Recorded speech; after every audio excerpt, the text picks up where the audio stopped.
Here in the United States, we're often brought up and told we don't have propaganda, that we have a hard-charging investigative press, we have this educated, skeptical, even cynical citizenry, and that if there were powerful interests trying to manage and manipulate public opinion, they would be exposed. The reality actually is just the opposite.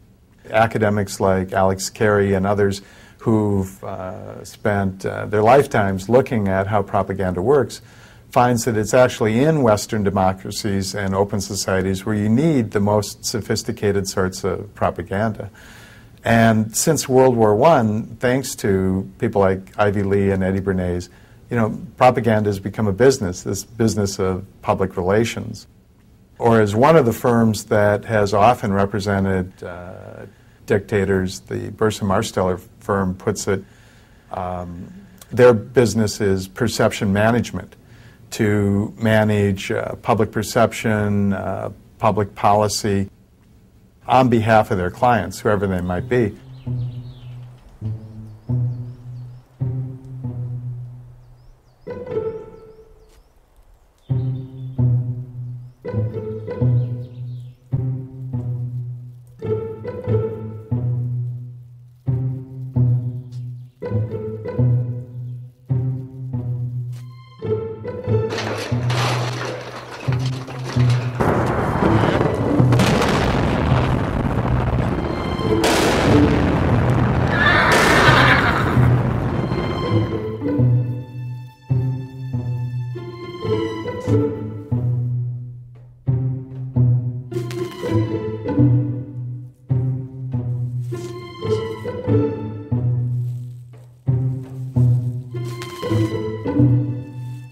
April 9th, 2003. Throngs of Iraqis spontaneously attack a statue of Saddam Hussein, the face obscured with Old Glory. Later, the stars and stripes are replaced with red, white, and black, symbolizing the transference of power from the liberators to the liberated. Defense Secretary Donald Rumsfeld describes the scenes as breathtaking. For the British Army, they are historic. BBC Radio calls them amazing. And they were, because the entire event was staged. Years after the operation, a U.S. Army report admitted that the toppling of the Saddam statue had been engineered by a psychological operations group. The document states, "Our TPT, or Tactical PSYOP team, saw the statue as a target of opportunity." A week earlier, another psychological operation laid the groundwork for what followed. The script was for a female Rambo turned damsel in distress to be rescued by U.S. armed forces. In the situation that we're talking about here with Private Lynch, as you know, on about the 23rd of March, her 507th Maintenance Company was ambushed. A number of the members of that maintenance company were killed, a number captured, and a number were unaccounted for, she being one of them. We waited 24 hours to get the cameras there to set up the whole thing to make this a big rescue, and the SWAT team goes in to save her, and then she becomes an instant celebrity overnight. That story happened the same day that the tanks were rolling into Baghdad. That's the same day that we shelled the Palestine hotel where the independent journalists were. The same day we blew up Al Jazeera's television station.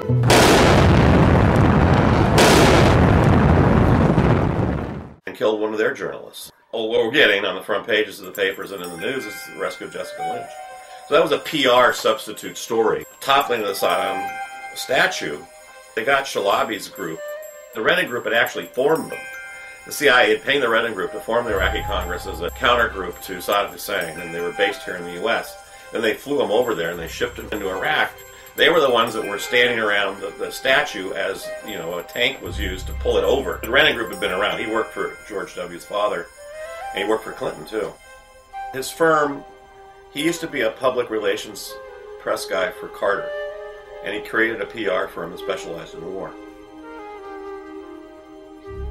The head of the Rendon Group, John Rendon, denies that he is a national security strategist or a military tactician. Rather, he states, "I am a politician and a person who uses communication to meet public policy or corporate policy objectives. In fact, I am an information warrior and a perception manager." Following the first Gulf War, Rendon was paid $23 million by the CIA to create anti-Saddam propaganda. Following 9/11, he was charged with public relations for the U.S. bombing of Afghanistan. Rendon is far from alone. Public relations has mushroomed into a $200 billion a year industry, with PR flacks in the United States now outnumbering journalists. Propaganda has become the primary means by which the wealthy communicate with the rest of society. Whether selling a product, a political candidate, a law, or a war, seldom do the powerful deliver messages to the public before consulting their colleagues in the public relations industry. Colin Powell presents a now typical case. He didn't choose a seasoned diplomat for the position of Undersecretary of State. Instead, he chose Charlotte Beers, known in PR circles as the Queen of Madison Avenue. Her resume includes successful advertising campaigns for Head & Shoulders Dander Shampoo, Uncle Ben's Rice, and now, Uncle Sam. You see a news show, you watch 60 Minutes or a Fox program or whatever it is, you tend to give more credibility to what you're told is journalism. If an advertisement comes on, hopefully you tend to be more skeptical of that because obviously somebody put an awful lot of money into crafting this slick TV ad and airing it. But what you probably never suspect is that that news story you just watched was also crafted by a company given to the TV station or network with the understanding that they would put their own logos on it, identify it as real journalism, and air it. Colonel Sam Gardner would eventually chart 50 false news stories created and leaked by the Bush White House propaganda apparatus prior to and during the assault on Iraq. Foremost amongst these were the lies that led to the war in the first place. It was not bad intelligence that led to the invasion, concludes Gardner.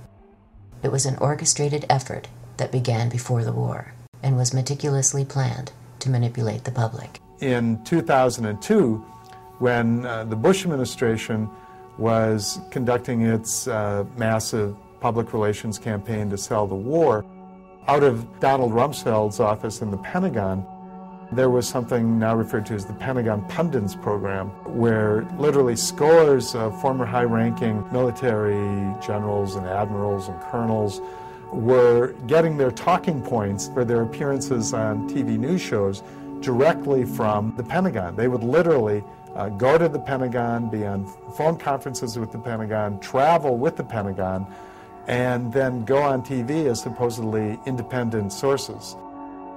Although most of them were actually being paid in the private sector because these are retired military officials by defense contractors, and many of them were actually registered lobbyists for military contractors. So there's a bit of a conflict of interest right away when your bread and butter is based on being able to sell armaments and bombs and missiles, and you're supposed to be just a patriotic ex-general giving an honest opinion of what's going on.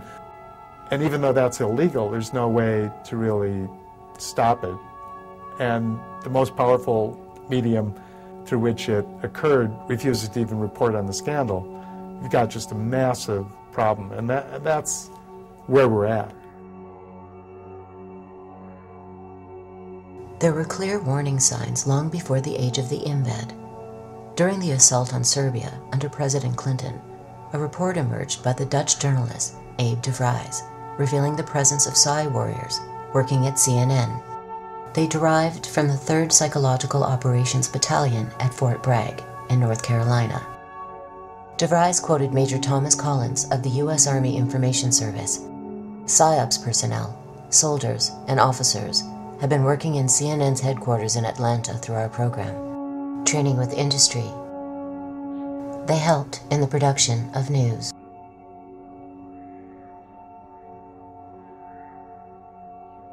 What made the Iraq War different were not so much the tactics or even the scale, but the high-tech synergy. It was almost impossible to tell where the state ended and the Fourth Estate began. One of the things that we don't want to do is to destroy the infrastructure of Iraq, because in a few days we're going to own that country. Should they have used more? Should they, use a Moab, the mother of all bombs, and a few daisy cutters, and, let's not just stop at a couple of cruise missiles. Only 40. The invasion of Iraq represents a pinnacle of domestic war in the United States, an unparalleled integration between public relations firms, corporate media, and military psyops. At the time of the assault, large segments of the American public were convinced that a nuclear attack by Saddam Hussein on their nation was not only possible, but imminent. Soldiers who comprised the invading force were similarly confused, with a remarkable 77% believing that Hussein was responsible for the attacks of 9/11.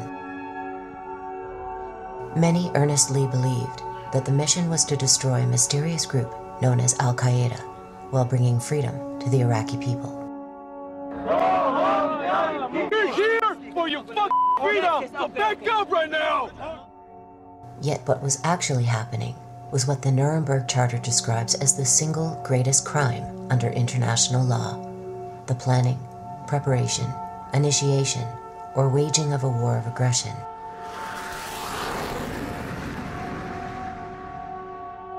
Seven years later, the results of the invasion are clear.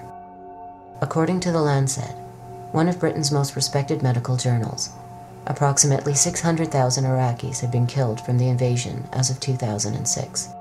By 2009, a polling agency put the number at over 1 million. 4 million Iraqis have been made refugees in their own country. Their entire society is shattered. How did the land of the free and the home of the brave arrive at a place where citizens could be manipulated with such efficiency and on such a massive scale? Our story begins in an unlikely place, a coal mine.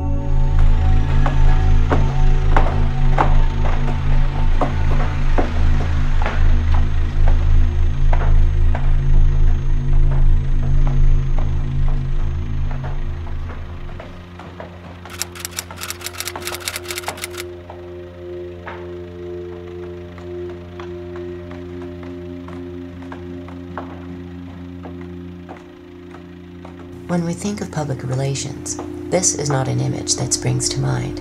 Yet it was here, at the turn of the century, in the town of Ludlow, Colorado, that PR as we know it began to take shape. From the beginning, it was steeped in class warfare.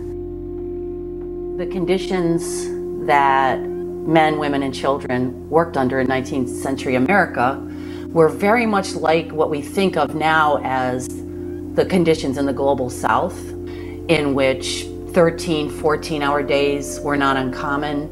Living conditions were often in barrack-like housing. Children worked right alongside their parents. Those were the kind of conditions, and certainly if you picture what we see in the global South today, almost slave-like conditions, you can make the comparison pretty easily.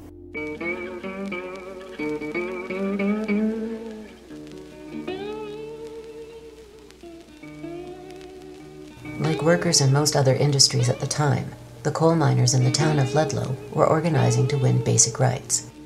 In 1914, the United Mine Workers Union called for coal companies to grant safe working conditions, tolerable wages, and compliance with state mining laws. In response, a labor organizer at Ludlow was shot to death by gunmen working for the Colorado Fuel and Iron Corporation, owned by the Rockefeller family.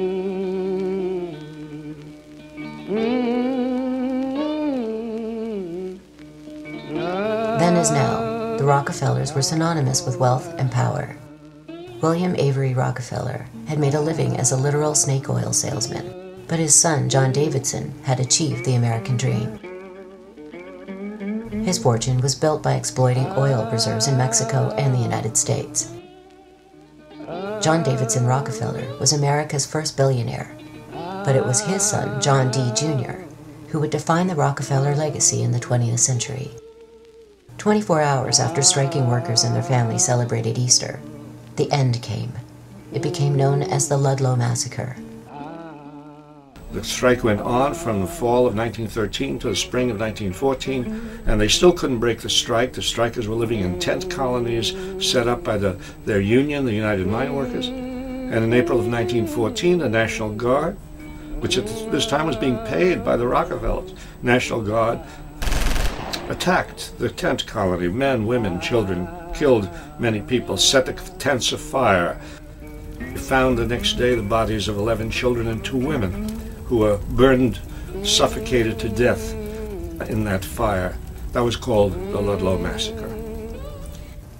A brief glance at events prior to Ludlow reveals that the brutalization of workers in the United States was not an unusual occurrence. 60 years earlier, in 1847, a nationwide general strike was met with violent oppression by federal troops. Over 30 workers were killed and 100 wounded at the Battle of the Viaduct in Chicago.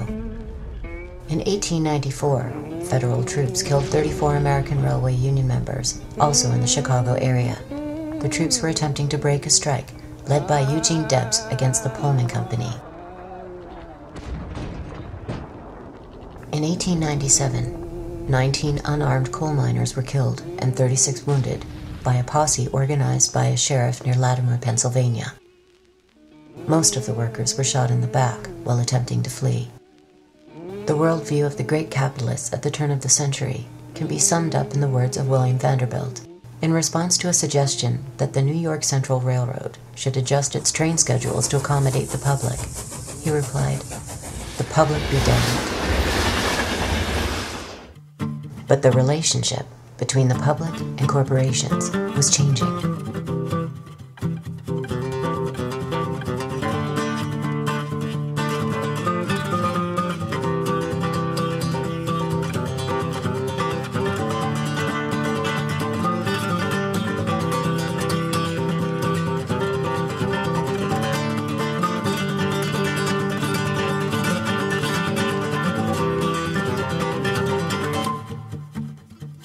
Decades of organizing and rebellion had given rise to a vast network of labor groups with increasing political power.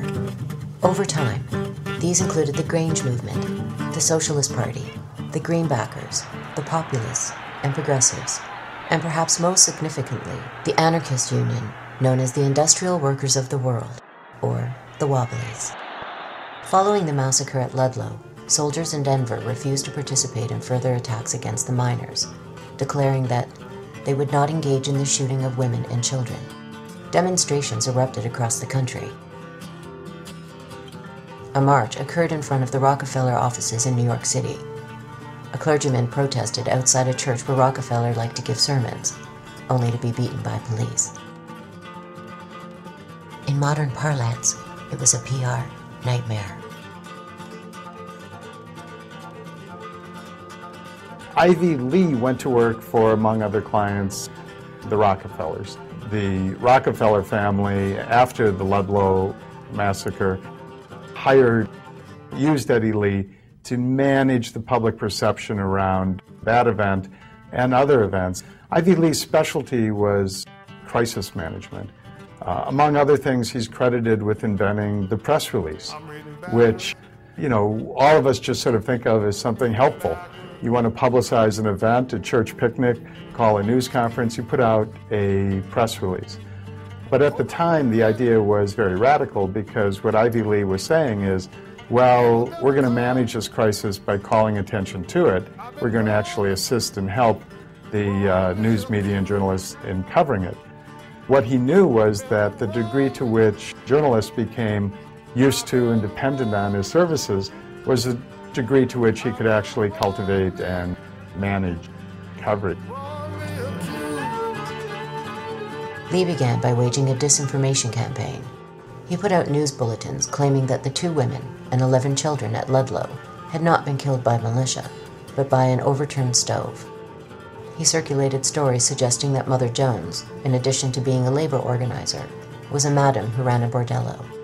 He ghost wrote letters to the governor and even to President Wilson. Lee's techniques achieved little success, in part because he himself had become a highly visible figure. In future, PR experts would learn that their techniques are rarely effective unless practiced in the dark. Yet one of Lee's innovations was epoch-making. Upon learning that the Rockefeller Foundation had $100 million set aside for promotional purposes, he convinced Rockefeller to donate large sums to colleges, hospitals, churches, and charitable organizations in order to generate positive publicity. He also suggested that Rockefeller Sr. begin handing out money in public and that Jr. appear in staged photo ops at work sites. What Ivy Lee understood was that the corporation needed a makeover. Widely perceived as greedy, tyrannical institutions, corporations needed to manufacture an image of warmth and caring.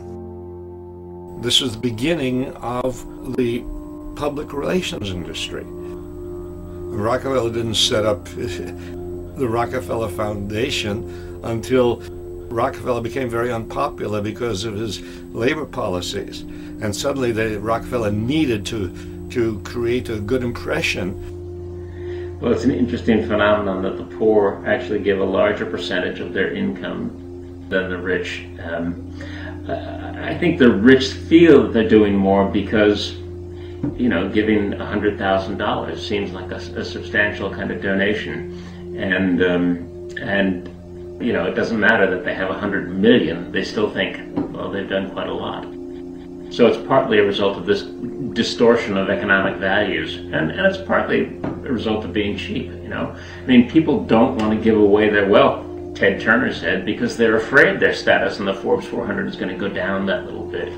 So they give it away when it's prudent or when it's beneficial, when they can get some display benefit out of it, or when it can give them access to a different sort of social class or a different group that they want to be part of. But they have a more functional view of their wealth rather than a strictly charitable view. Charity, and private charity, and you might say government charity. Any kind of action that sort of relieves people's distress a little bit without changing the system maintains the system. In fact, that is the way the American system, which is very exploitative and very unfair, that's the way the American system has been maintained for all these centuries, really, by giving people a little bit and giving enough people, just enough, to prevent them from breaking out in open rebellion. Today, one of the largest PR firms in the world specializes in the art of crisis management. Burson Marsteller holds offices in 35 countries and has served clients as varied as cigarette maker Philip Morris, chemical giant Union Carbide, and the Monsanto Corporation, a company specializing in genetic engineering and other life sciences. Like the Rendon Group, Burson Marsteller is bipartisan to the core. Its worldwide president and chief executive, Mark Penn, served as Hillary Clinton's key political advisor during the 2008 election.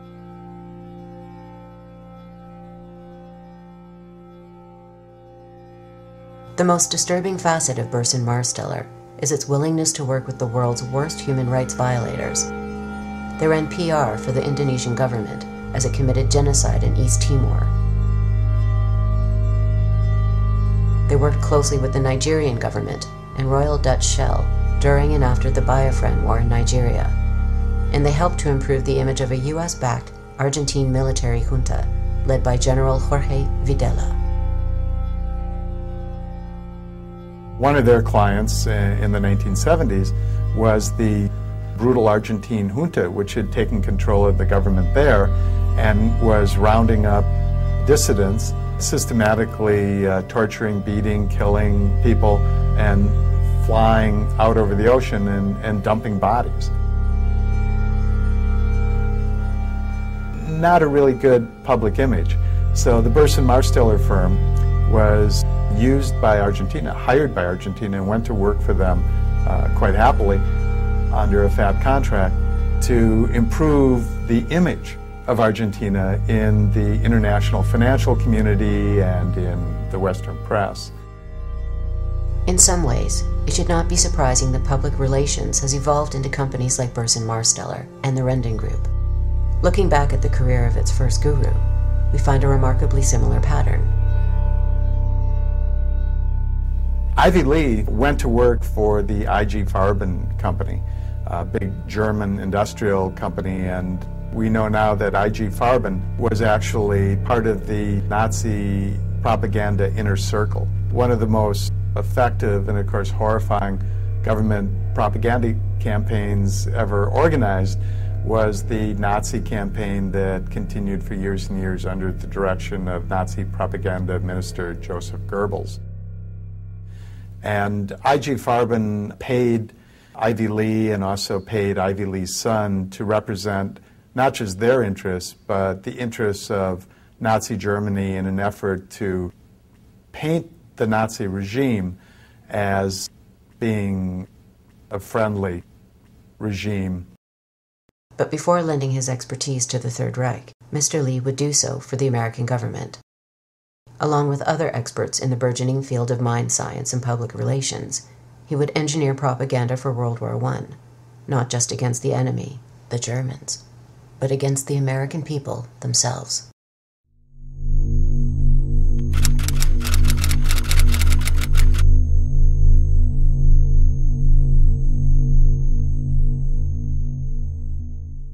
We often talk about the propaganda being relatively recent, but of course it isn't.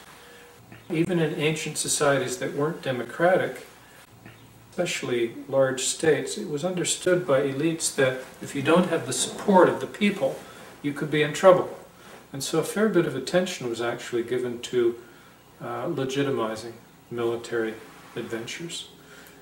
I'm remembering here a passage from an old Chinese text, I think it's Han Feizi, so it would be about 2,300 years ago, where the author of the book says, in general, and I'm quoting now, in general, war is a thing that the people despise.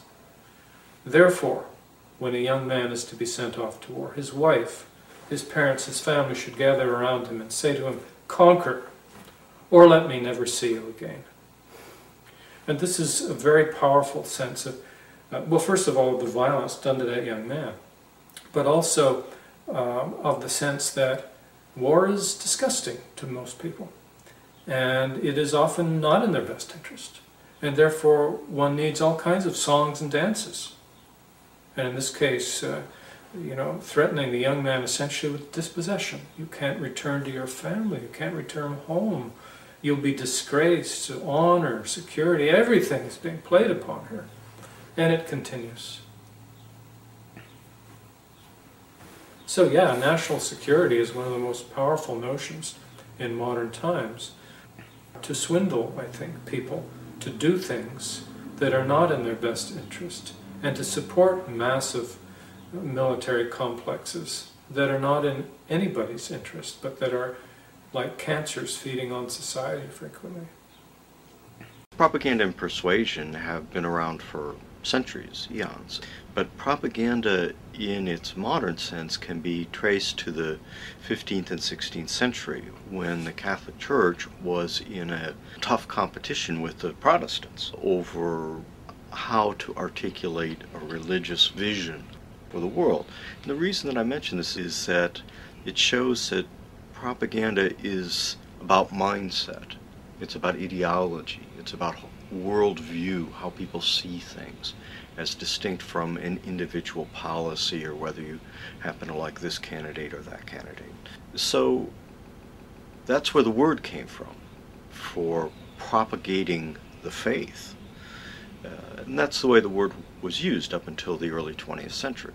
And then what emerged, particularly with World War I, was the application of this propagating the faith to refer to international affairs, to refer to what a national government would do, a national security policy.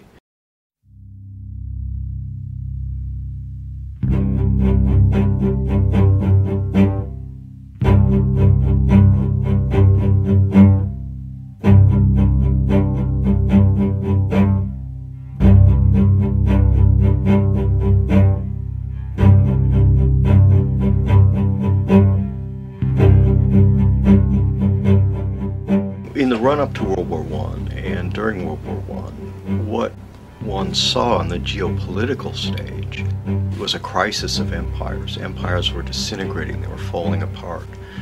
The British Empire seemed extremely strong at that time and yet nevertheless was in a downward phase. It couldn't afford to support its own army, for example.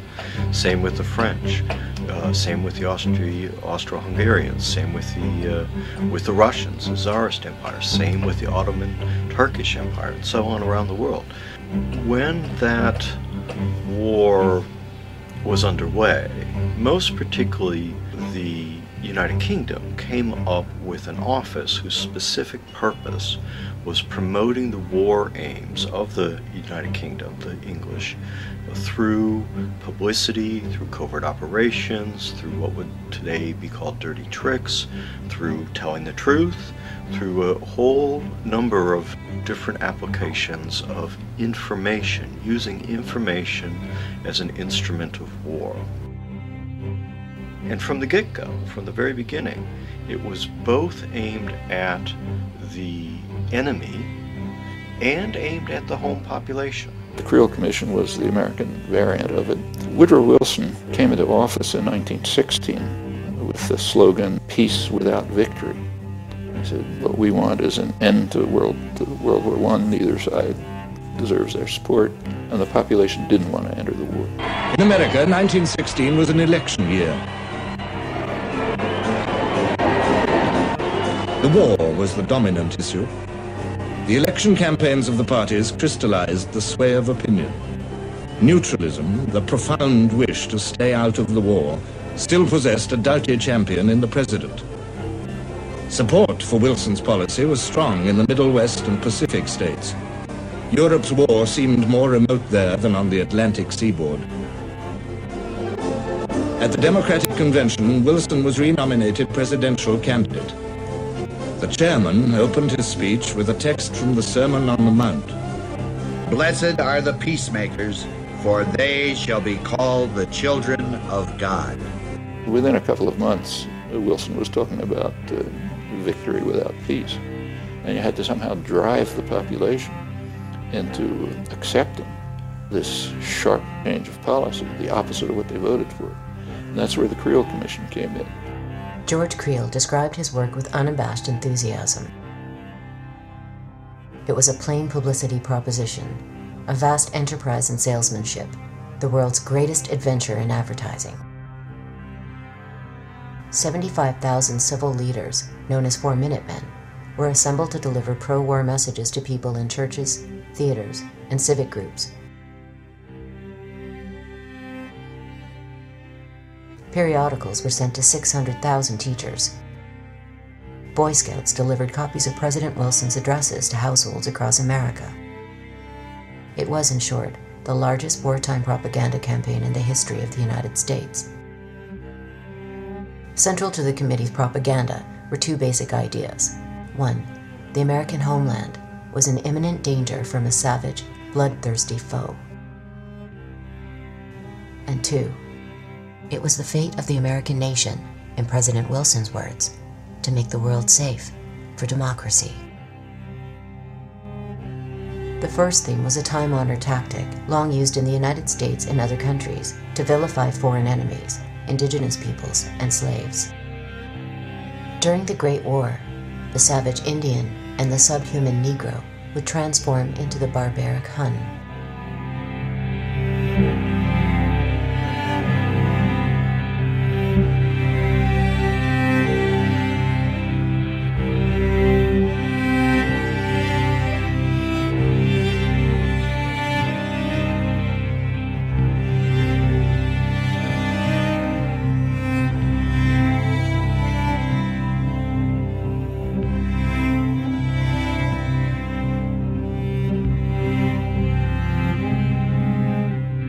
The caricature of the bloodthirsty Hun was bolstered by a series of fake news reports leaked by the new propaganda industry and disseminated to the public. Among them, the babies in Belgium had had their hands cut off, were being impaled on bayonets, and in one case, nailed to a door. That a Canadian had been crucified by German soldiers, and that dead bodies were being boiled down in so-called corpse factories to be used for ammunitions and pig food. In a foreshadowing of the Freedom Fries incident, sauerkraut was renamed Liberty Cabbage. False atrocity stories would become a staple for nations in wartime throughout the 20th century. A recent example occurred prior to the First Gulf War. While I was there, I saw the Iraqi soldiers come into the hospital with guns. They took the babies out of the incubators took the incubators and left the children to die on the cold floor. As it turns out, the massacre of babes never occurred. The young girl was actually a member of the Kuwaiti royal family and had been coached by the public relations firm Hill and Knowlton to give persuasive false testimony. Kids in incubators, and they were thrown out of the incubators so that Kuwait could be systematically dismantled.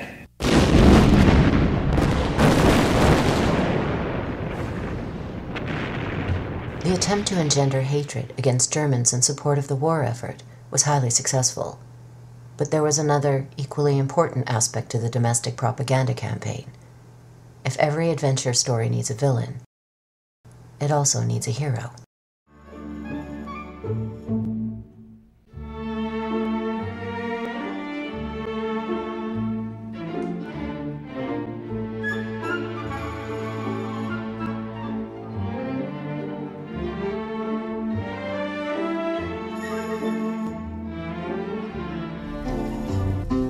This is a song I made about when they was drafting the men. Uncle Sam say he traveled east and traveled west. Uncle Sam say he believe he know the best. Uncle Sam said, Uncle Sam said, Uncle Sam said, you got to bottle up and go. I'll travel the east. Creel estimated that 72 million copies of 30 different booklets about American ideals were sent across the United States, with millions more sent abroad. In addition to influencing the minds of Europeans, the goal was to redefine for the home population the very concept of what it meant to be American.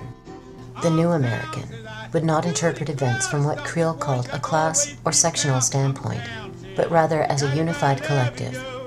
In this manner, the people could be herded into one white-hot mass instinct. Previously, military action by the United States had been justified under the pretense of maintaining order, protecting American interests, and bringing civilization to the savages. Now, the word civilization would transmute into democracy. You don't have to hesitate on the Sam say. You got it by love and go. Next number is called 192. Marshall McLuhan, the Canadian communications theorist, once said that if a fish could talk, and you could ask a fish, what's the most obvious element of your environment, the last thing that the fish would say would be water. That's the last thing the fish would notice. And it's true about any culture. Those things that are most powerful and most obvious to an outsider don't get seen by the people swimming in that water. Americans as God's chosen people. This goes back as far as back to 1630, where John Winthrop on the Arabella, coming from England to the United States, said we're a city on a hill. It's not an accident that in the campaign, debates and stumps of the recent candidates, you had Barack Obama actually saying that, we are a city on a hill, as well as Sarah Palin. Ronald Reagan said it in his inaugural address. I've spoken of the shining city all my political life, but I don't know if I ever quite communicated what I saw when I said it. But in my mind, it was a tall, proud city built on rocks stronger than oceans, windswept, God-blessed, and teeming with people of all kinds living in harmony and peace. We're a city on a hill.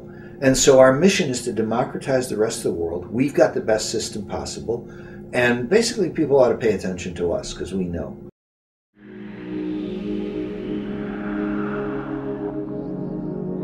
The idea of a particular state cast as savior of the world would be taken to new heights in the United States. But it wasn't an American invention. The savior motif was used as a justification for virtually every imperial intervention during the colonial era. French leaders spoke of a civilizing mission in their new colonies. British leaders spoke of bringing progress and civilized government to India. Imperial Japan spoke of unleashing an earthly paradise in Asia, while the Third Reich dreamt of a worldwide utopia.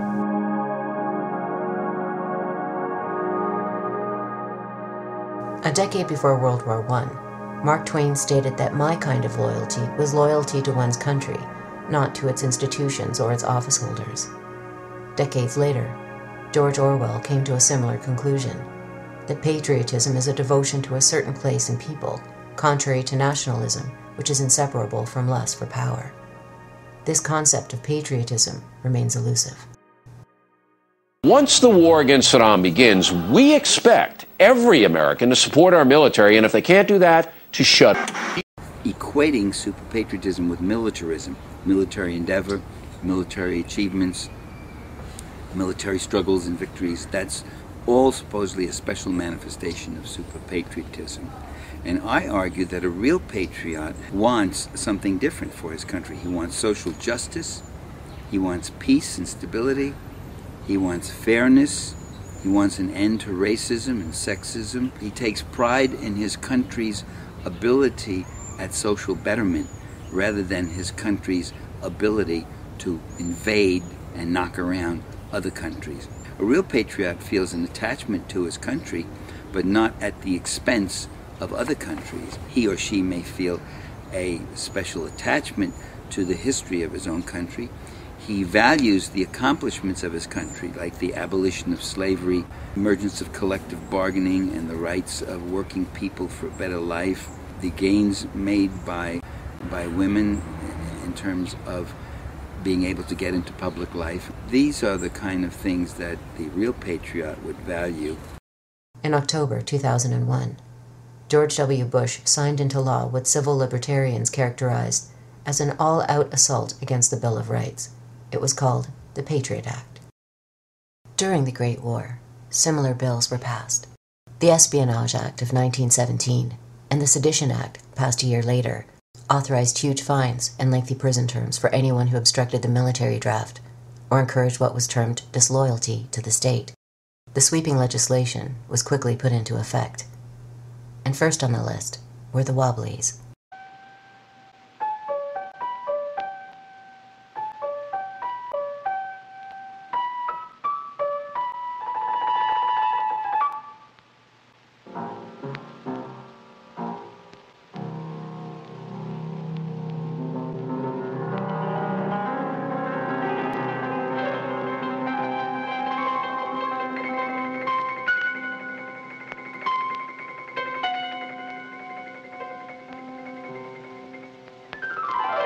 In many ways, the Wobblies were the most impressive example of a union movement in the history of the U.S. working class. Wobblies was the nickname for an organization called the Industrial Workers of the World, IWW, which flourished in the first decade and a half of the 20th century. The American Federation of Labor, which was the main craft union at the time, refused to organize African Americans, immigrants, and women workers. So that meant excluding the vast majority of the working class from the union movement. Along come the Wobblies, and they set out from the beginning specifically to organize immigrants, women, African Americans alongside white workers in what they called one big union. They led some of the most successful strikes. One of their strikes was the first sit-down strike at the time. Women workers played leadership roles, something that was absolutely unheard of at the time. Their philosophy was a revolutionary philosophy. It's known as anarcho-syndicalism. A federated, decentralized system of free associations incorporating economic as well as social institutions would be what I refer to as anarcho-syndicalism, and it seems to me that it is the appropriate form of social organization for an advanced technological society in which human beings do not have to be forced into the position of tools, of cogs in a machine.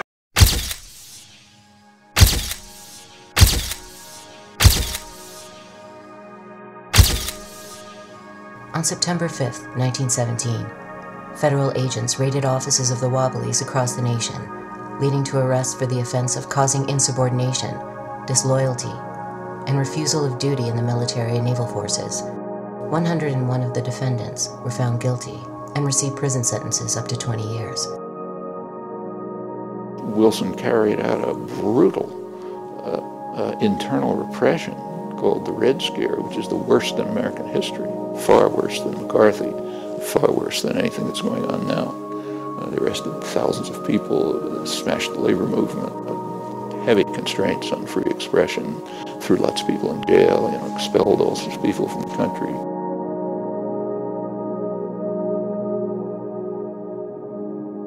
Yet what had started as a hunt against radicals soon spread to every corner of American society. Patriots were encouraged to inform on friends and neighbors who spoke out against the war, while surveillance increased dramatically, not only by the military, but by seemingly benign institutions like the postal system. The state flourishes in time of war. The state grows stronger in time of war. The state accumulates power. The military is enhanced. The forces of repression are enhanced. War is an opportunity for the government to grow in power. By the time the war ended, the total number of deaths had reached approximately 9.7 million soldiers, with millions more suffering life-changing injuries and severe post-traumatic stress. To what end was not clear. The massive bloodshed had not made the world safe for freedom and democracy. What it had done was produce enormous fortunes for a handful of corporations and banks, while leaving the worldwide labor movement in disarray. If the Great War had been a test of the Constitution and the concept of balancing the powers by each other, it failed. The United States Supreme Court, established in Schenck versus United States and Abrams versus United States, that the federal government could suspend constitutional rights when the nation faced, quote, a clear and present danger. Randolph Bourne, speaking of the Great War as a whole, responded preemptively with a now famous dictum. War, he said, is the health of the state.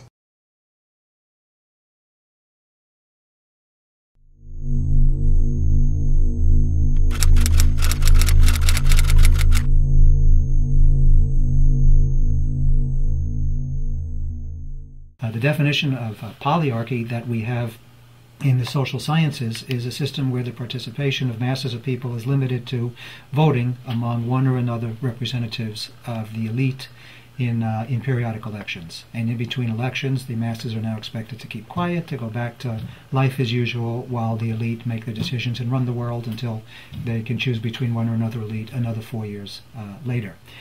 So really, polyarchy is a system of elite rule, and a system of elite rule which is a little more softcore than the type of elite rule that we would see under a military dictatorship, for instance. But what we see is that under a polyarchy, the basic socioeconomic system does not change. It does not become democratized. Wealth is not redistributed downward.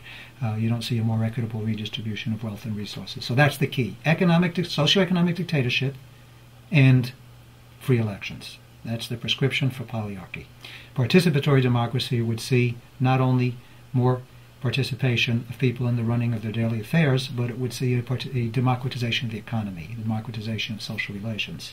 In the 20th century, you can't really talk openly about rule by the rich. That doesn't sound nice. The devices that have been developed, propaganda devices, are ruled by the more competent, the technocratic elite, the responsible people, the educated sectors. There's a huge literature on this, but maybe the primary source for the 20th century is the leading public intellectual of the 20th century in the United States, Walter Lippmann, highly respected commentator on public affairs, also a theorist of democracy. During World War I, people who later emerged as sort of the founding fathers of modern communication research, modern communication applications, mass media applications. Quite a number of them had worked as propagandists during World War I, often as relatively young people who were shaping their own ideas at the time. One of them was Walter Lippmann, and Lippmann has emerged really to this day as a leading intellectual light of a particular way of looking at society. Today, Walter Lippmann is known as the Dean of American Journalism. Yet during the Great War, he had been chief leaflet writer and editor of a U.S. propaganda unit. He also served as secretary of the Inquiry, a quasi-intelligence agency. Before dealing with Lippmann's contributions to political theory, we first have to understand the forms of democracy that have characterized the United States and other Western nations since the age of the Great Revolutions. A leap forward from the age of monarchy, the new nation-states would nevertheless preserve the concept that wealthy elites had the right to rule over the mass of the population. Well, it's done me a sight of good coming forward in time like this, to see how wonderful things have turned out. But I wish I could take you back with me, back in time, back those 200 years when we were starting as a nation. I wish you could have seen this country then.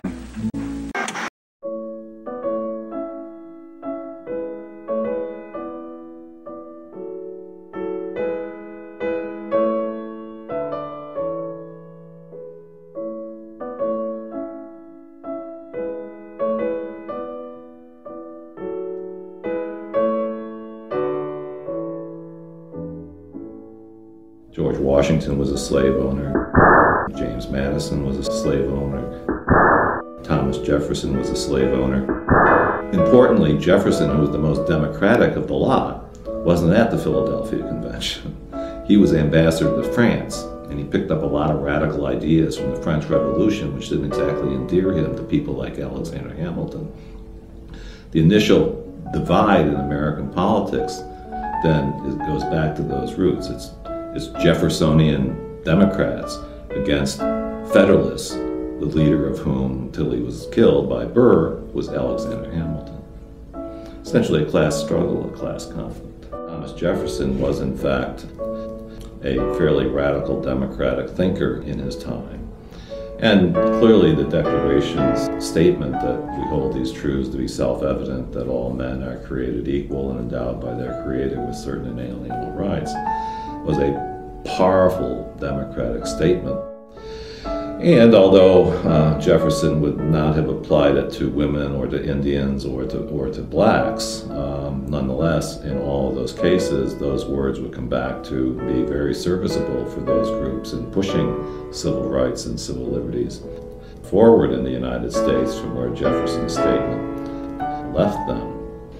The problem with the Declaration of Independence was that once independence was won from Britain, then the question became one of governance. How were these former colonies of Britain to govern? What led immediately to the Constitutional Convention in 1787 were a series of uprisings by debtors, essentially, not just in Massachusetts. The most famous is, of course, the Shays Rebellion in 1786. The American state was founded largely to get the Ohio Valley, largely to cross the Appalachians.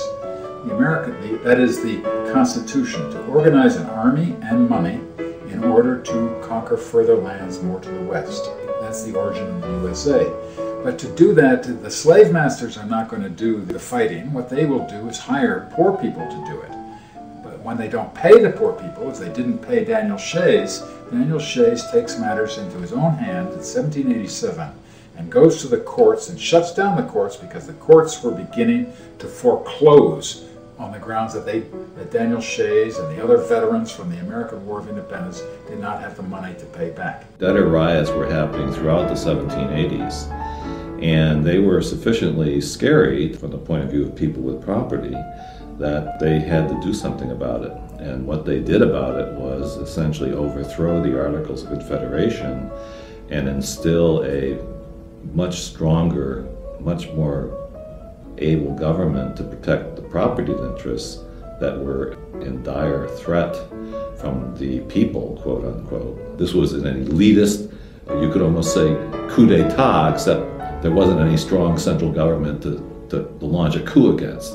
They were really trying to set one up and protect it against majoritarian interests, especially economic interests, especially property interests, especially threats from people who didn't have much.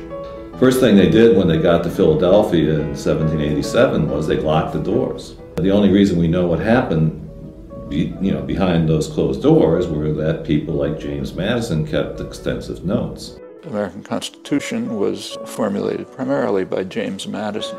He's the major framer of the Constitution, and he wanted to overcome what he called the tyranny of the majority. He said a primary goal of government is to ensure that the opulent are protected from the majority. So therefore he designed the Constitution in such a way that, as he put it, the wealth of the nation will be in charge. The more responsible set of men, those who sympathize with property owners and their rights. And the system was designed that way. Power was in the Senate, which was the least representative body, and it was the wealth of the nation. In fact, it still is. The House of Representatives, which is more democratic, in theory, was given much less power. And the powerful executive is also supposed to represent the wealth of the nation. In Madison's defense, one should say that he was really pre-capitalist in his mentality.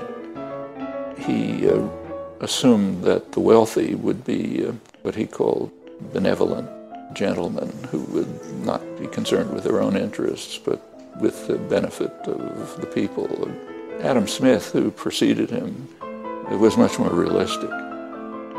He pointed out that the principal architects of policy, namely the merchants and manufacturers in his day, they ensure that policies are designed so that their own interests are protected, no matter how grievous the effect on others, including the people of England. It's rather interesting to compare Madison's thinking, which founded this country, with the first major book on politics, namely Aristotle's Politics.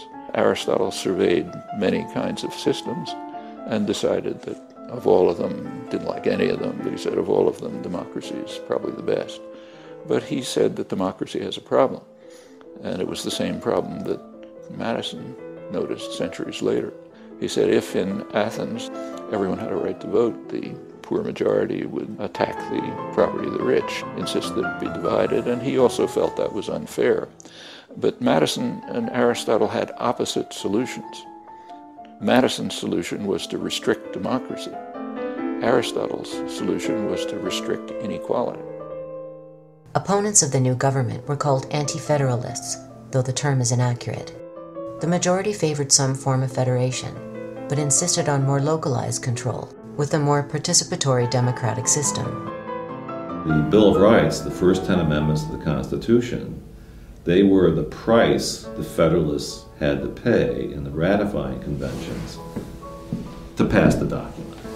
So the democratic element of the Constitution, which of course is the Bill of Rights, was forced down their throats. It didn't come out of Philadelphia at all. It was appended in 1791 and forced down on the Constitution by the more democratic elements in the society. Even with the Bill of Rights, we have a system which, is hardly perfect from the point of view of civil rights and civil liberties, let's put it mildly. It trampled all over with the rights of citizens. So the Bill of Rights is hardly an ironclad set of guarantees for civil rights and civil liberties in the United States. I'd hate to think of the United States without it. The anti-federalists were significantly more partial to democratic elements in the society and to the rights of ordinary people than were the significantly more elitist federalists. If the greatest legacy of the anti-federalists was the Bill of Rights, their dream of direct democracy was not to be. At the time, many dissidents made predictions for what they believed would come to pass as the new nation grew and flourished. The natural course of power is to make the many slaves to the few, one anti-federalist wrote. Another objected to the new government because the bulk of the people can have nothing to say to it. The government is not a government of the people. The men of fortune would not feel for the common people. An aristocratical tyranny would arise, in which the great will struggle for power, honor, and wealth. The poor become a prey to avarice, insolence, and oppression. In short, my fellow citizens, it can be said to be nothing less than a nasty stride to universal empire.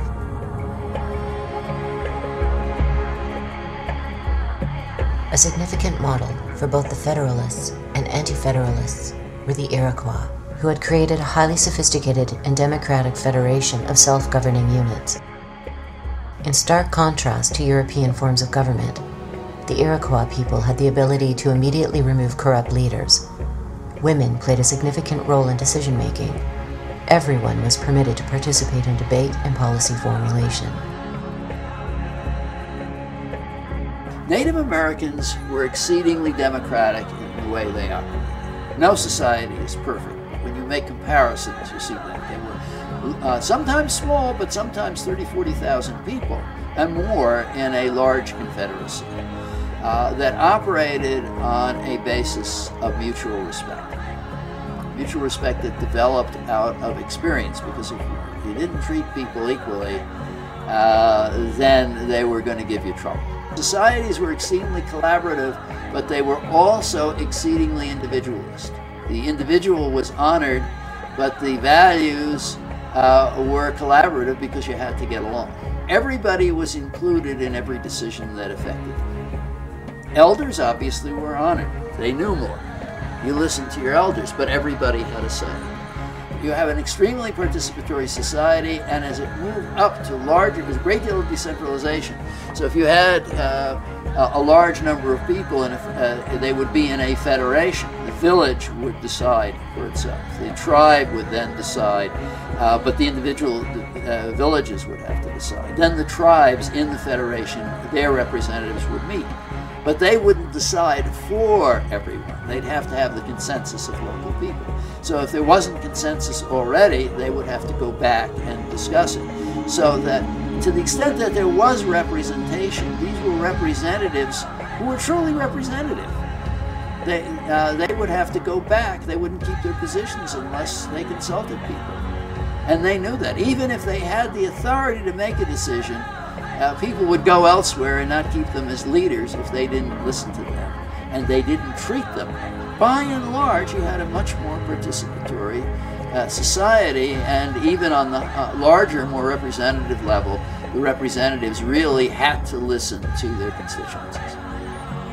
Ironically referred to as primitive and savage, Native Americans had actually created a far more democratic system of self-governance than any civilized nation in history.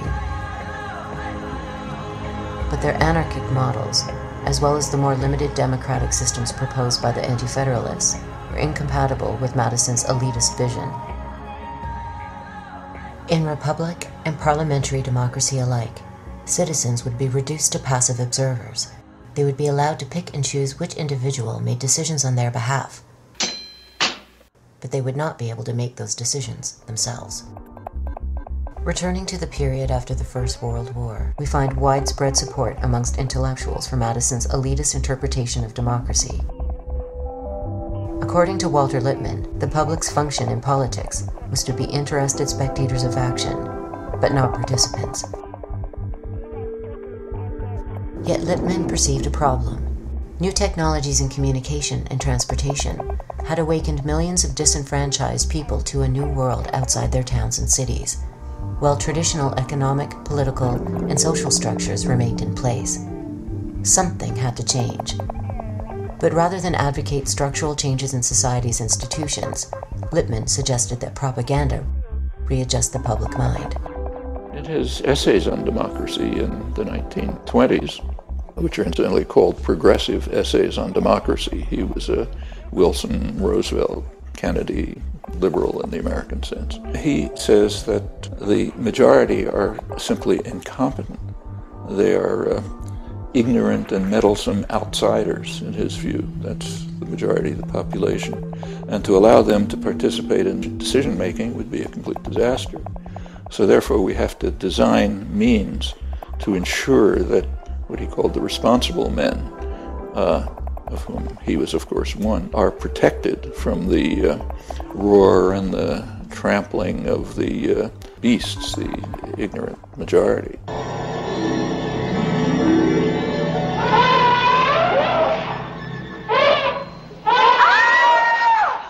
And he devised a number of methods. Lippmann called it the manufacture of consent. We have to manufacture the consent of the ignorant and meddlesome outsiders, mass of the population. And the huge public relations industry was developed at the same time. They are the people who manage and control the marketing exercises that are called elections in the United States. They are marketing exercises, and they're well aware of it. Apparently we have all been wrong. It is pronounced California. Ladies and gentlemen, the governor of the great state of California, Arnold Schwarzenegger.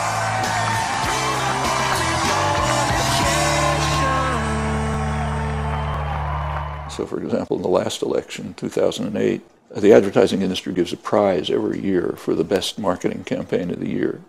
2008, they gave it to the Obama campaign, who beat out commercial competitors. The idea is we market candidates the same way we market toothpaste or lifestyle drugs or automobiles.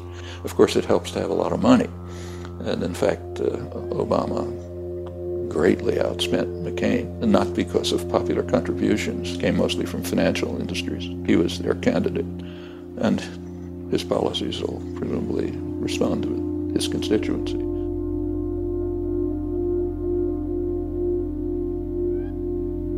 Prominent intellectuals continue to argue that the world's complexity makes democracy impossible.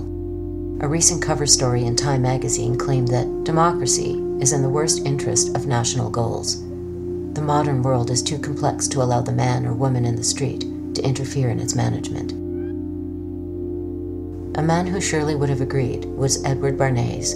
Like Lippmann, Bernays served as a propagandist on the Creel Committee, and like Lippmann, he went on to refashion wartime propaganda for peacetime aims. In his classic text Propaganda, Bernays suggested that elites regiment the public mind every bit as much as an army regiments their bodies. Bernays considered mass mind control so crucial that it constituted, in his words, the very essence of the democratic process. Bernays' opportunity to shine arose when a crisis threatened not only the profits of major corporations, but the entire capitalist system. The solution, as theorized by business leaders, would lead to social breakdown, environmental catastrophe, and further alienation between the American people and their government. It would also lead to wealth on a scale never before imagined.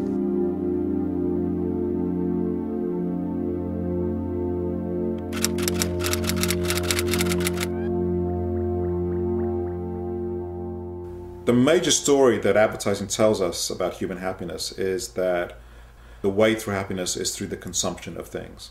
That in fact buying something in the marketplace will make you happy. In fact, that's the message of almost every single ad. And it's not often you can say that there is one message that is in the literally millions of ads that are produced every year. But I think that is the message. The message of advertising as a whole is that it's better to buy than not to buy. That in fact the way to become, and that you will be happier as a result of buying than not buying. And I think that idea, in fact, I think is the major force for global social change. Over the last 50 years.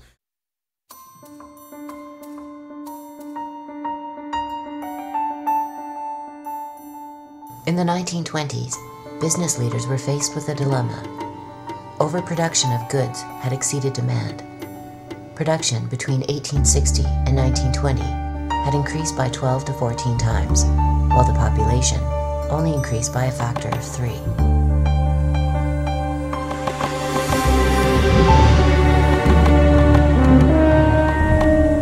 There were several ways of solving the problem. One was to reduce working hours and raise wages so that production and consumption reached an equilibrium. This would have led to more leisure time for workers and a higher standard of living. The problem with this solution is that it could have entailed a slight decrease in profits. Corporations are mandated by law to maximize profits on behalf of their shareholders, regardless of social or environmental costs. According to business leaders, there was another problem. John Edgerton, president of the National Association of Manufacturers, warned that a shorter work week would undermine the work ethic and potentially foment radicalism. If people had time to stop and think, they might also take the time to rethink their position in life. The emphasis should be put on work, Edgerton stated.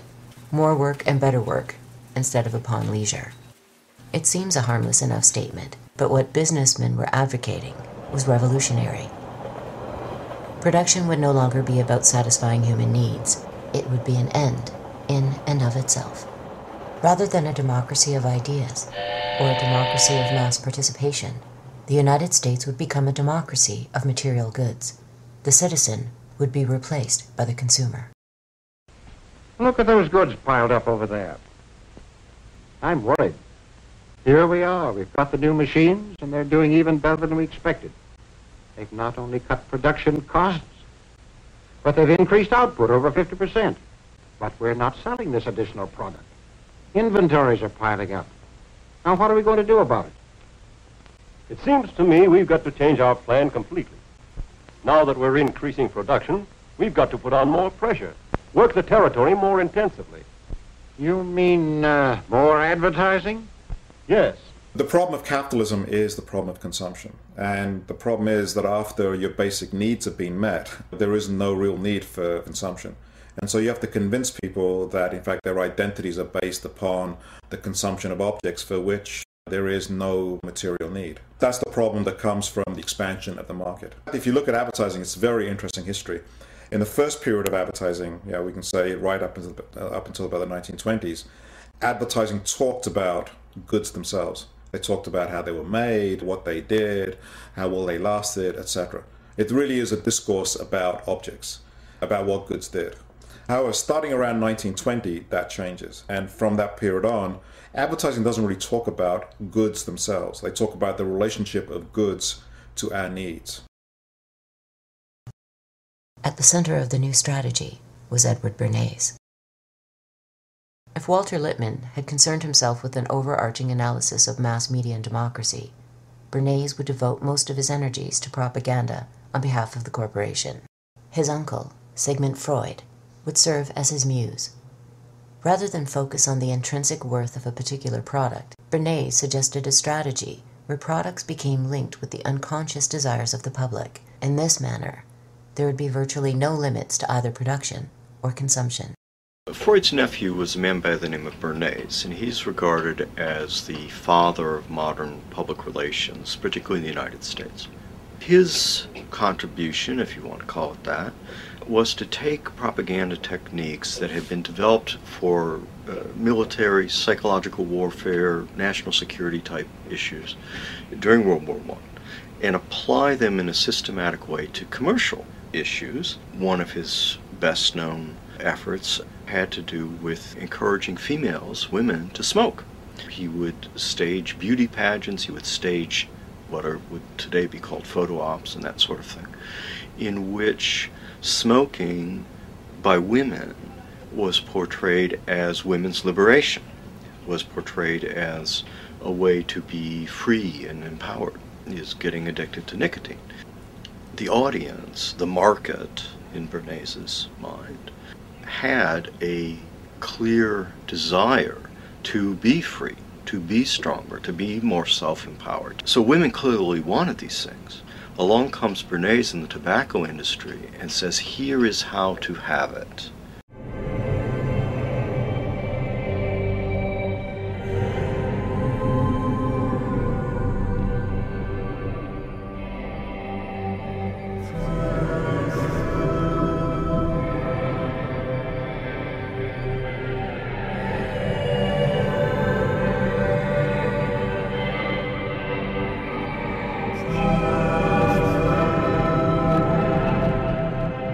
Goods don't make us very happy.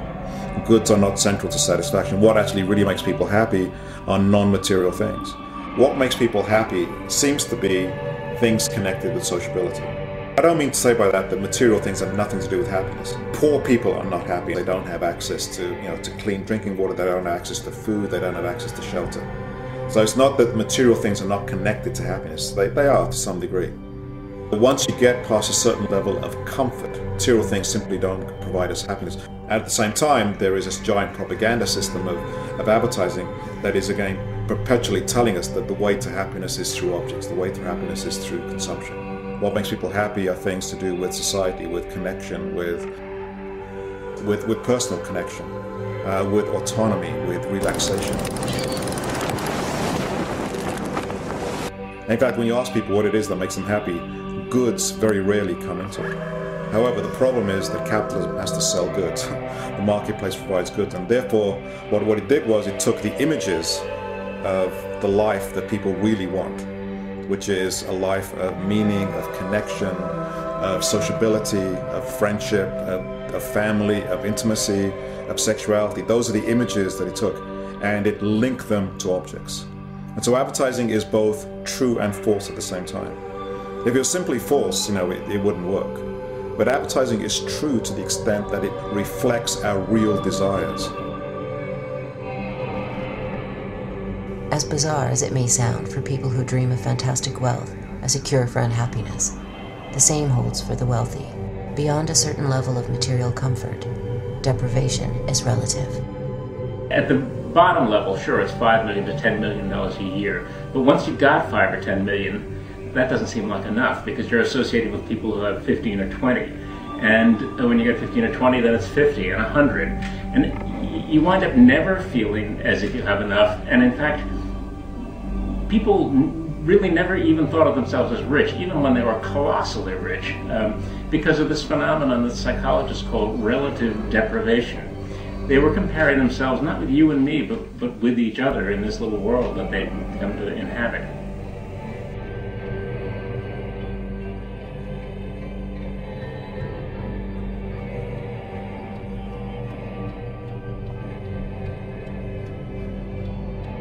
In his book, The Status Seekers, Vance Packard uses the phrase merchants of discontent to describe a deliberate strategy by advertisers of targeting the less affluent with status symbol messages. For someone with little chance of changing their social conditions in life, consumerism offers a quick fix that allows people to feel as though they are climbing the social hierarchy, when in fact they are standing still. The strategy was particularly evident in mid-century automobile advertising. Studies found the people who lived in housing developments were more likely to park their cars outside of the garage than those who could afford more expensive homes. A typical example is this advertisement from Plymouth. It reads, "We're not wealthy, we just look it." The American way of life would be characterized by a myth which would seem to make political activism unnecessary. In the new democracy of material goods, there were an infinite number of possessions to be purchased by rich and poor alike. There was no need to change institutions because the system was already perfect. It was called the American Dream, and happiness was just one possession away. Are young adults, and the shopping centers are built in their image. Selling to young adults demands a new kind of marketing.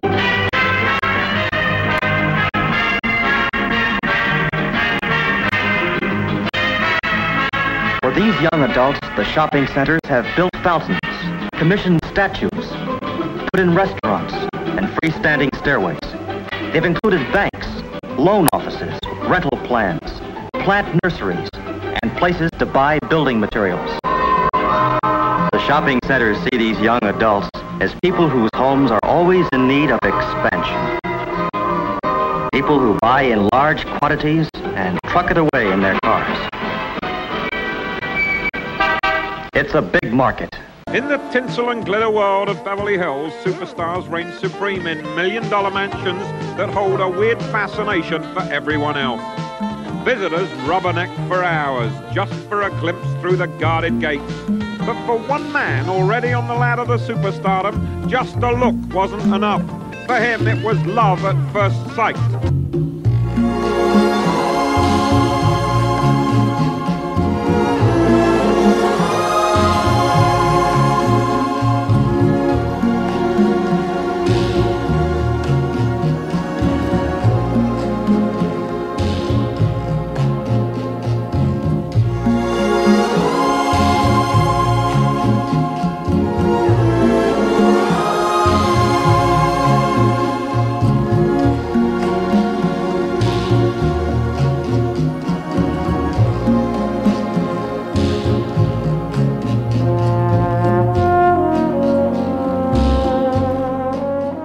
Just had, at the time of this filming, it was just a few days ago, there was an incident at a Walmart in Long Island the day after Thanksgiving where basically people were lining up for a sale 5 in the morning, and one of the workers there was crushed to death, was actually trampled to death by these shoppers. And when the ambulance arrived or whatever it was to take the poor guy to the morgue or the hospital or wherever they're going to take, they didn't want to get out of the way. They said, we've been waiting here from 5 in the morning. I'm not leaving.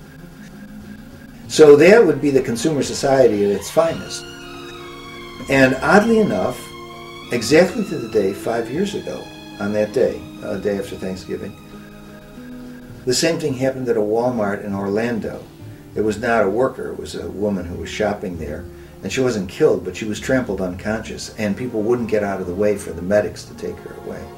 So when you get finally to that point, this is what Marcuse was talking about, and the whole idea of one-dimensional man and so on, was this tremendous emptiness again. And so I'm going to buy things to fill that emptiness up. And then we see the religious power of it, because if the medics arrive basically to take the corpse away or the body to the hospital, and you're not going to get out of the way because you're going to save $50 on a DVD player, that suggests something has gone fundamentally wrong. Everybody's looking restless. Oh, that's an 8-minute countdown!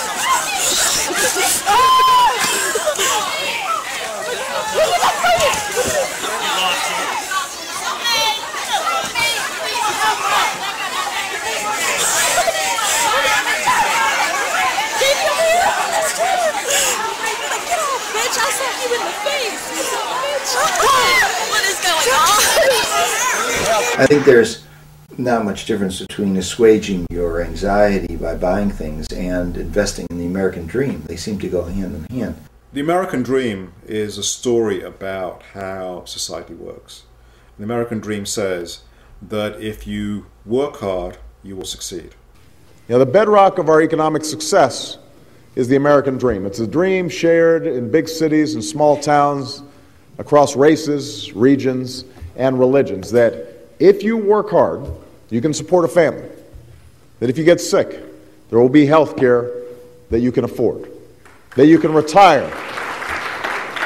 That you can retire with the dignity and security and respect that you've earned. That your children can get a good education and young people can go to college even if they don't come from a wealthy family. And so he says we may start off with different positions. There are people who are rich and there are people who are poor, and they're born into different kind of contexts, but the playing field is level. That's the dream. That's the dream of, pulling yourself up by your own bootstraps. The problem with that is actually at odds with how social mobility works. Social mobility actually is much more based upon class and upon the resources that you have available to you into which you're born. Hi, I'm Paris Hilton, and you're here for the fit on MySpace. Let's go check out my shoe closet first. So, welcome to my shoe closet. As you can tell, I really love shoes. Part of those are material resources, and part of those are also cultural resources as well. There are class structures that keep people mostly in their places. There are some slight exceptions to this where there's movement between, one rung and another, but the level of social mobility is remarkably low in the society. And then the American dream is punctuated by these very visible examples in the media that show us people who are poor who are now rich. And now the question is, if those people are rich, if those people have made it, and a vast majority of the people have not, and the major thing that separates them is their own hard work, then the reason that the vast majority of people are where they are is because that is where they deserve to be. You didn't work hard enough. You're not intelligent enough. The right to life, liberty, and the pursuit of happiness. Some are smart, some not. Some are successful, some not. The United States never had mass prosperity throughout its history. It was just a period from 1946 to 1980 where the prosperity was really, it looked like it was just going better and better and better for everybody. And that came after World War II, with the backlog of tremendous earnings from war industry and such. The GI Bill that came in that developed a whole new big professional class and the like.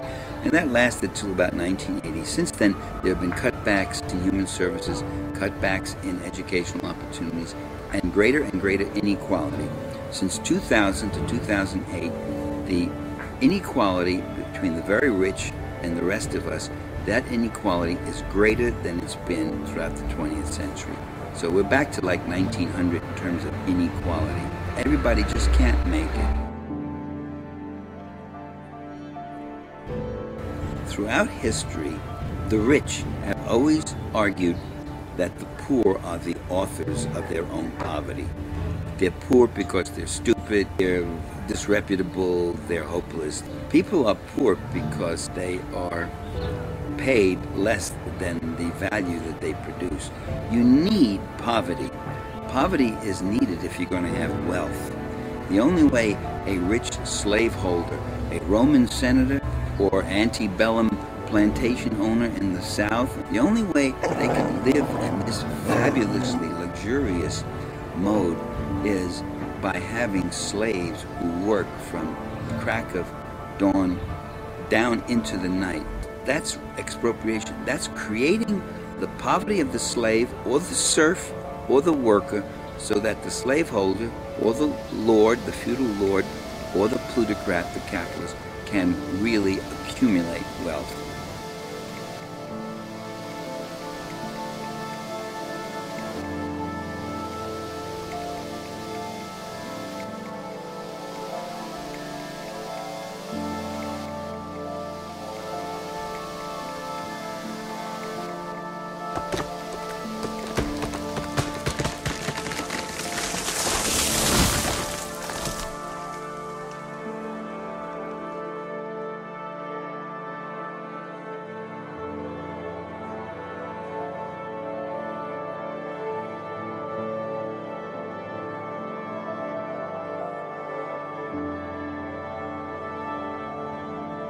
The idea that human happiness is connected to the immense accumulation of commodities.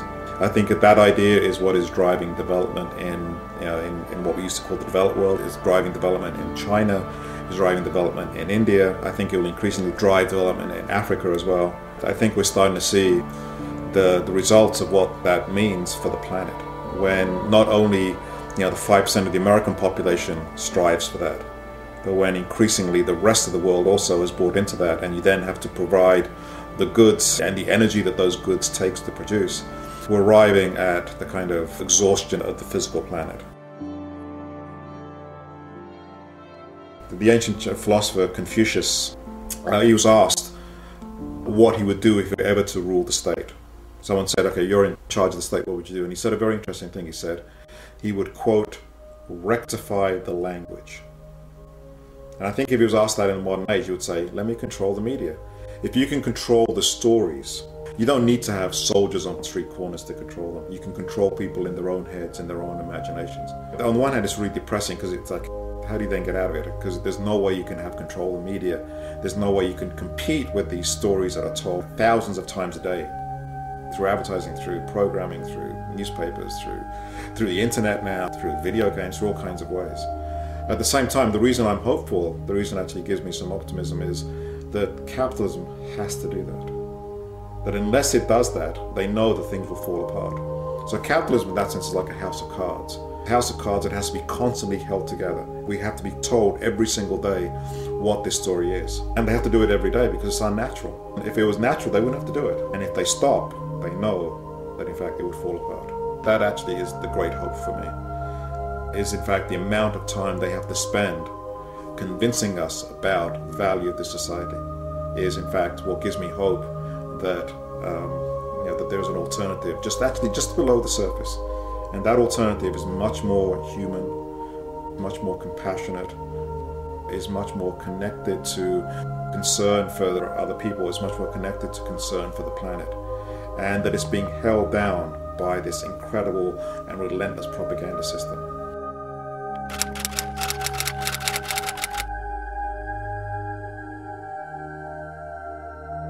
If a decision is made by a centralized authority, it's going to represent the interests of the particular group in power. If power is actually rooted in large parts of the population, if people can actually participate in social planning, then they will presumably do so in terms of their own interests.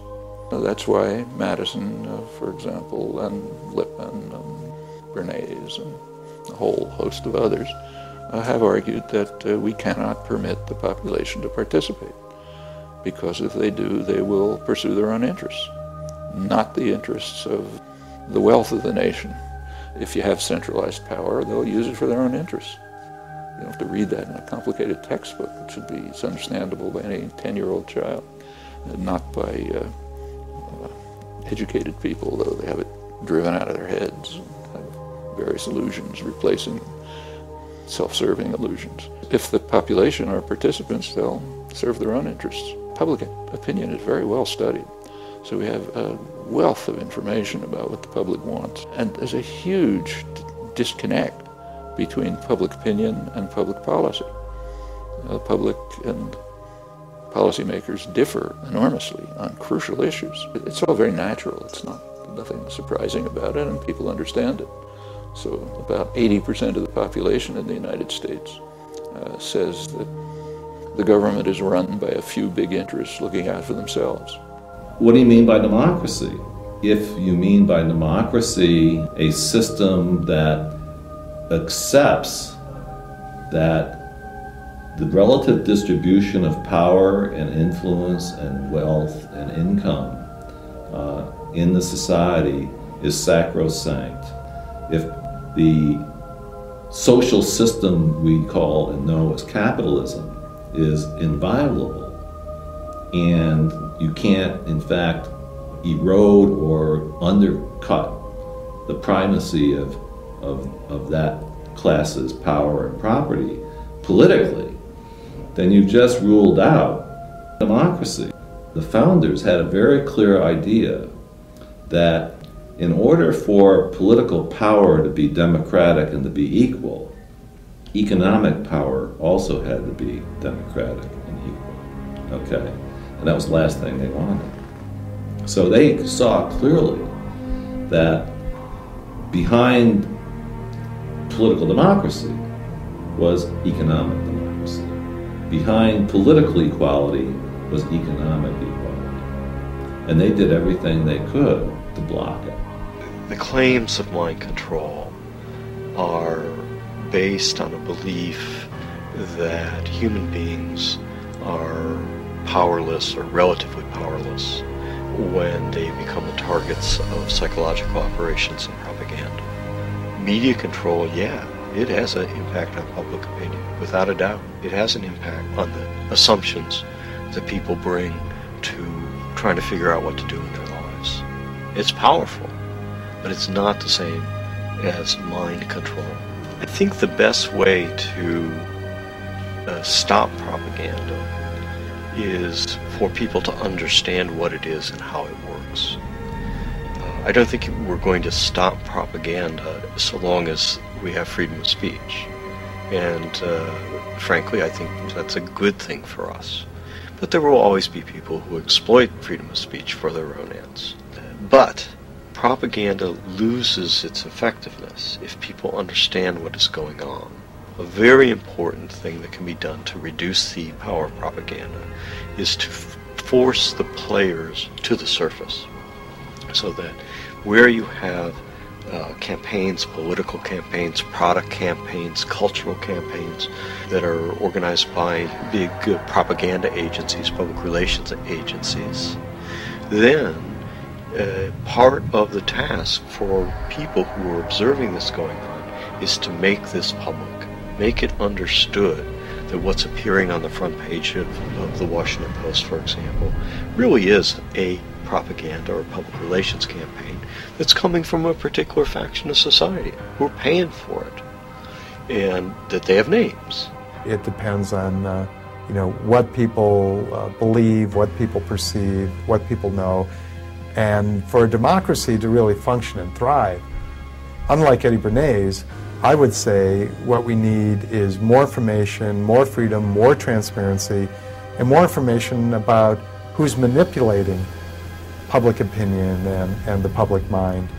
Eddie Bernays believed that fundamentally people were unable to govern themselves in a democracy because most of us were just too dumb to figure it out. And so he used that to justify his practice that he exalted of managing and manipulating public opinion. I think actually what we need is a lot more exposure and education about how public opinion is managed and manipulated, so that we have a citizenry that can actually function and be critical thinkers and decision makers and govern ourselves in a democracy. Clearly, individual and public opinion is crucial to everything. As long as you can manage and manipulate public opinion, or as Burson Marsteller likes to put it, public perception, you can control public behavior and policy. That's what Eddie Bernays knew. That's what he was saying when he talked about engineering consent. And so, yeah, I believe that the ultimate battlefield really is in the mind.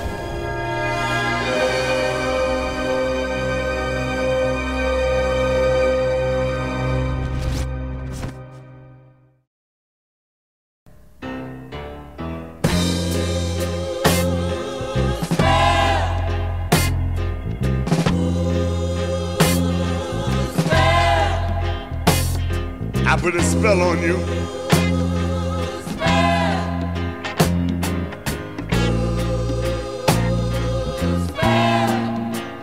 Cause you're mine.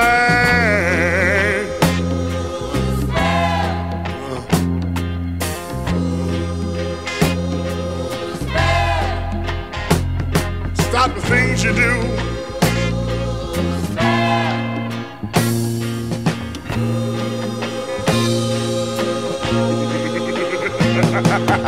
Watch out! I ain't lying.